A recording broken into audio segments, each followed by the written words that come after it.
Guna memudahkan proses penghitungan hasil pemilihan kepala daerah, Komisi Pemilihan Umum (OKU) akan menggunakan Sistem Informasi Rekapitulasi Elektronik atau Sirekap. Namun sampai saat ini sistem tersebut belum ada regulasi yang dibuat oleh KPU RI. Komisioner KPU Bidang Teknis KPU OKU Yudi Risandi mengungkapkan, hingga saat ini KPU OKU sudah 2 kali melakukan simulasi penggunaan aplikasi Sirekap tersebut. Namun belum ada regulasi dari KPU RI terkait penggunaan aplikasi tersebut, termasuk operator yang akan digunakan. Di Kabupaten OKU sendiri terdapat sekitar 30 tempat pemungutan suara yang tidak didukung sinyal jaringan, sehingga diperkirakan akan menjadi kendala penggunaan Sirekap.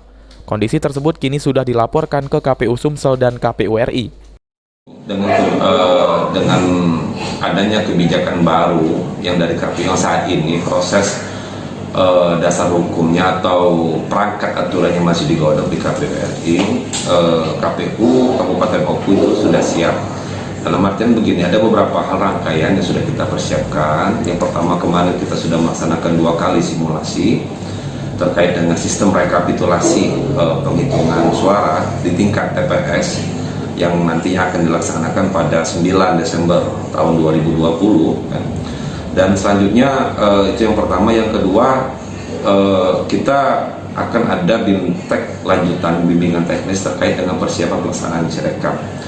Namun secara garis besarnya sampai dengan hari ini KPU OKU masih menunggu regulasinya terkait dengan teknisnya nanti bagaimana pelaksanaan Sirekap ini di tanggal 9 Desember 2020. Yang ini dari 725 TPS yang ada di OKU itu memang terbagi menjadi 4 kategori.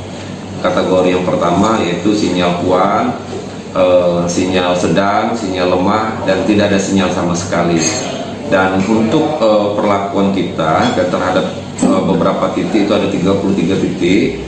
Untuk TPS yang tidak memiliki sinyal itu nanti akan kita laporkan lebih lanjut, dan kita sedang menyusun kebijakan selanjutnya untuk 33 titik TPS tersebut. Dalam waktu dekat, KPU OKU juga akan melakukan simulasi pencoblosan penghitungan suara, termasuk menggunakan aplikasi Sirekap.